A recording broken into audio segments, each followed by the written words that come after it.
الكريم قدومي إنها قدقة طبعا قابلة برشلونة قدومي كلها شعبك وأنا شرفت له كنت هذا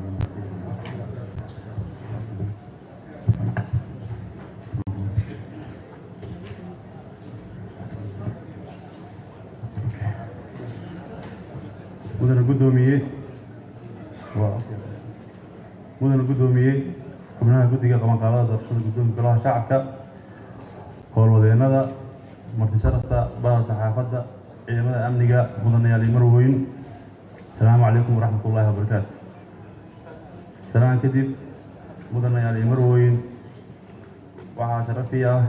inaan halkan soo istaago anigoo ah musharax u taagan kanka guddoomiye ku-xigeenka koowaad ee golaha shacabka baarlamaanka jamhuuriyadda federaalka soomaaliya oo ah xil aada u weyn muddaantiisana leh marka laga hadlayo howlaha qaranka mudana guddoomiye xildhibaanada sharafta leh soomaaliya maanta waxay maraysaa isgoos khatar ah inaan khatartaa ka badbaadinana innaga inaga rabaa oday iyo dhallinyaro rag iyo dumar intaba wadada keliya ee aan badbaado iyo horumar aan ku doogsan karno aan ku gaari karno waa inaan gacmaha isqabsanno qalbiyada ka wada jirno mas-uuliyadda dalkana si wada jira u qaadano waxaan usoo istaagay inaan xaqiijiyo in dhallinyarada xildhibaanada ah door sharaf leh ka qaataan dib u dhiska dalka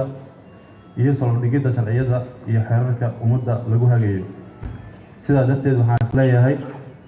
dhallinyaronimadu waa cudud iyo caqli nadiif ah ayna tahay inay u adeegaan dalkeena haddii aan ku bilaabo taariikhdeeda kooban waxaan ku dhashay kuna barbaaray magaalada muqdisho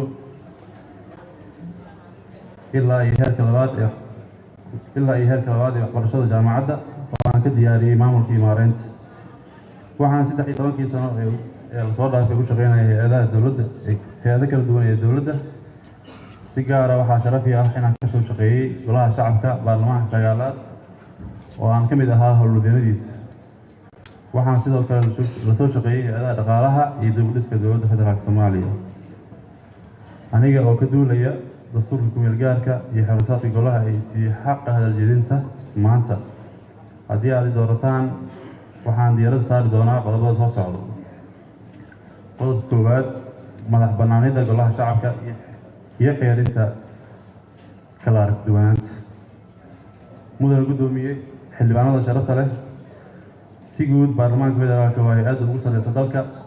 golaha shacabka waa matalayaasha shacabka soomaaliyeed aniga oo si dhow ula shaqeynaya guddoonka golaha shacabka guddoonka golaha si waajibaadkiisa u guto madax bannaani oo waafaqsan dastuurka ku-meelgaarka iyo xerusaadka waxaan ka shaqeyn doonaa inaan waajibaadkeena u gudanno haddii ay ahaan lahayd sharci dejinta la xisaabtanka xukuumadda kalsoonisiinteeda ama kala noqoshadeeda iyo howlaha kale ee dastuurka golahani waajib sharci u siiyey waxaan ballan qaadayaa in golahan noqdo madal laga tixgeliyo xorriyadda ra'yiga islamarkaana u shaqeeya danta qaranka soomaaliyeed kala aragduwanaantuna ayna noqon mid curyaamisa howlaha golaha dhamaystirka dastuurka mudana guddoomiye xildhibaanada sharafta leh sida aad la wada socotaan dastuurkeenu waa qabyo muddo ka badan 10 sano baarlamaanka sagaalaad iyo tobanaad ayay ahayd inay ka shaqeeyaan dhamaystirka dastuurka daruufo jiro awgiis way u suurtageli weyse baarlamaanka 11aad howlaha ugu weyn ee hortooyinta u leh waa dhamaystirka dastuurka haddii aad doorataan waxaan ka shaqeyn doonaa in dalku yeesho dastuur dhammaystiran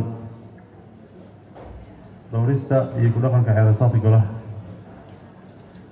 haddii aad doorataan waxaan ka shaqeyn doonaa ku dhaqanka sharciga si waafaqsan dastuurka ku-meelgaarka iyo xeerasaadka golaha shacabka waxaan xoogga saari doonaa aniga oo kaashanaya guddoonka golaha shacabka in aan lagu takalifalin awoodda sharci ee goluhu leeyahay si waafaqsan xeerasaadka isku-haynta baarlamaanka iyo wada shaqeynta guddoonka baarlamaanka federaalka soomaaliya waxa uu ka kooban yahay 2 aqal iyaga oo wada jira waa hay-adda ugu sarreysa dalka xilligii lasoo dhaafay waxaa meesha ka baxay wada shaqeyntii golayaasha taasoo keentay in shuruuc badan iyo guddiyo u xayirmaan. wada shaqaynta guddoonka waa waxa ugu muhiimsan ee saldhig u noqon doono guuleysiga waajibaadkeena qaran ee na saaran. haddii aad i doorataan waxaan ka shaqayn doonaa midnimada baarlamaanka anigoo kaashanaya guddoomiyaha golaha iyo ku-xigeenka labaad si baarlamaanka u guto waajibka qaran ee saaran. la xisaabtanka hay-adaha dowladda. mudane guddoomiye xildhibaanada sharafta leh, la xisaabtanka hay-adaha dowladda waa waajibaadka ugu weyn ee xilgudashadeenna si waafaqsan sharciga. waxaan ka shaqayn doonaa in golahu guto mas-uuliyaddiisa. haddii aad doorataan golahan ma noqon doono mid hoos gala xukuumad oo shaqadiisa la afduuba. waxaan ku shaqayn doonaa inuu yahay hay-adda ugu sareysa sharci dejinta iyo la xisaabtanka xukuumadda hay-adaha fulinta. haddii aad doorataan golahani ma noqon doono mid marti ka ah waajibaadkiisa. aragtidayda dhallinyarada. mudane guddoomiye xildhibaanada sharafta leh, dhallinyaradu waa xoogga ugu badan ee dalkeenna guud ahaan iyo qaadada nasiibka badan ee Afrika. dhallinyarada Soomaaliyeed waxaa lagu qiyaasaa in ka badan 70% inay ka yihiin bulshada Soomaaliyeed tir ahaan. xubnaha sharafta leh ee golaha shacabka inta ugu badan waa dhallinyaro. taasi waxay noo tahay fursad weyn oo muujinaysa awooddeena. waxaan ogaal u ahay xaaladda ku xiran dowlad dhiska Soomaaliya. waxaan ogahay duruufta dhallinyarada Soomaaliyeed iyo dhibaatooyinka ku haysta dalka iyo dibadda.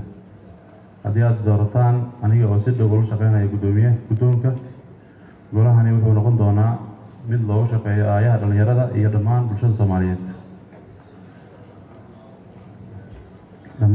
Soomaaliyeed laguna dhiso mustaqbal wanaagsan. gunaanad. waxaan joognaa xilligii dhallinyarada ee hogaaminta dalka ka qayb qaadan lahaayeen ayna tahay in fursad la siiyo. golaha sharafta leh, waxaan idinka codsanayaa inaad codkiina isiisaan una codeysaan guddoon u adeega danaha dalka, danaha ummadda Soomaaliyeed iyo gaar ahaan dhallinyarada oo aad ogtihiin duruufaha heesta ay ugu weyn tahay shaqo la'aanta, tahriibka iyo xagjiraynta. doorkan waa doorkii dhallinyarada. waa mahadsantihiin.